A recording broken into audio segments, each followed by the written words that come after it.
Moin meine Freunde der gepflegten Selbstreparatur. In diesem Video möchte ich euch zeigen, wie ihr die Wassertasche bei einem Bosch, Siemens oder Neff Geschirrspüler austauschen könnt. Was noch wichtig wäre, bevor ihr anfangt, diese Wassertasche abzuschrauben. Im Normalfall ist die bis oben hin mit Wasser gefüllt. Dann ist es sinnvoll, erst einen Spülgang zu starten. Dann wird zuerst abgepumpt, dann wird Wasser genommen. Danach läuft diese Wassertasche komplett in das Gerät hinein. Und wenn ihr dann die Starttaste länger als 3 Sekunden gedrückt haltet, fängt das Gerät an abzupumpen, pumpt das restliche Wasser hinaus und es bleibt nicht mehr so viel Wasser hier im Gerät stehen.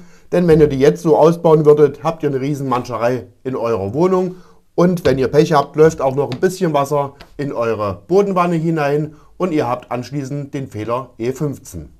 Um die Wassertasche auszutauschen, bauen wir zuerst alle Anbauteile, die sich außen an der Wassertasche befinden, ab. Das ist zum einen hier dieser Flügelradzähler, dieser Riedkontakt. Der versteckt sich hier hinter einer kleinen Klappe.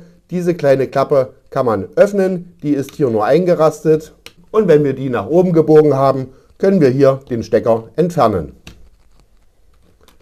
Auch die Kabeldurchführung entfernen wir. Wie gesagt, merkt euch bitte, wo diese Stecker waren, dass ihr die hinterher auch wieder dran bekommt. Hier haben wir noch das Wärmetauscher-Ablaufventil.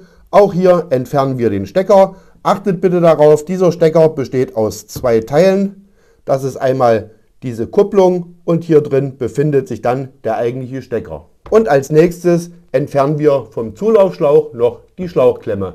Da nehme ich euch mal etwas näher mit ran. So, wie gesagt, als nächstes lösen wir dann diese Schlauchklemme.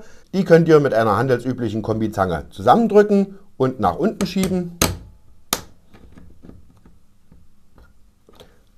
Achtet bitte darauf, dass euch die Schlauchschelle nicht ins Gerät rutscht, sonst müsst ihr sie nachher wieder umständlich suchen.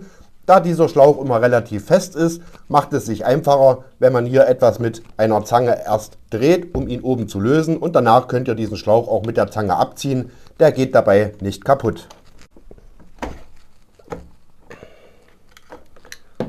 Wie gesagt, schaut bitte nach dieser Klemme. Die könnt ihr auch ganz einfach herunternehmen, dann rutscht sie euch nicht weg.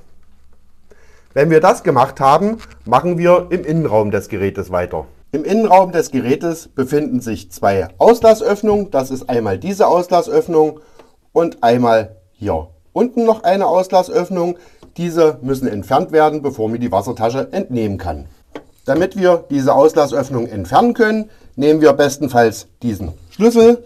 Den setzt man hier an und danach kann man die Verschraubung ganz einfach lösen und herausschrauben. Der Schlüssel ist auf der anderen Seite auch für die untere Verschraubung geeignet. Auch die können wir damit sehr einfach lösen.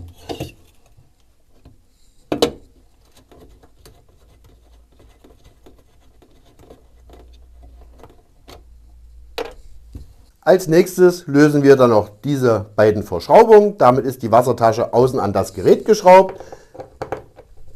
Das sind ganz normale Torx-Schrauben, die schraubt ihr einfach heraus.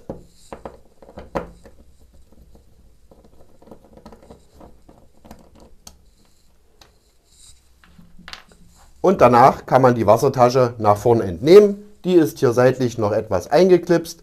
Das könnt ihr mit einem Schlitzschraubendreher etwas lösen. Wenn ihr diese 3 Klemmen gelöst habt, könnt ihr die Wassertasche etwas nach vorn wegklappen, diese 2 Schläuche noch entfernen und die Wassertasche hier aus dem Gefäß für den Salzbehälter herausziehen. Achtet bitte aber darauf, hier ist der Einlauf, der ins Innere des Gerätes führt, dass ihr diesen nicht abbrecht.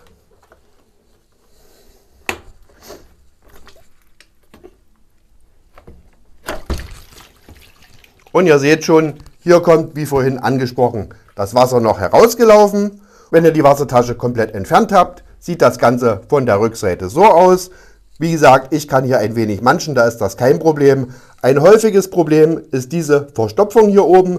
Um die zu beseitigen, könnt ihr die Wassertasche, so wie sie ist, über Nacht in die Badewanne einlegen. Nehmt dazu etwas heißes Wasser und ein wenig Essig. Ihr könnt auch Chlorix verwenden. Dann bekommt man oftmals diese Verschmutzung, die das Abpumpen verhindern, relativ gut entfernt.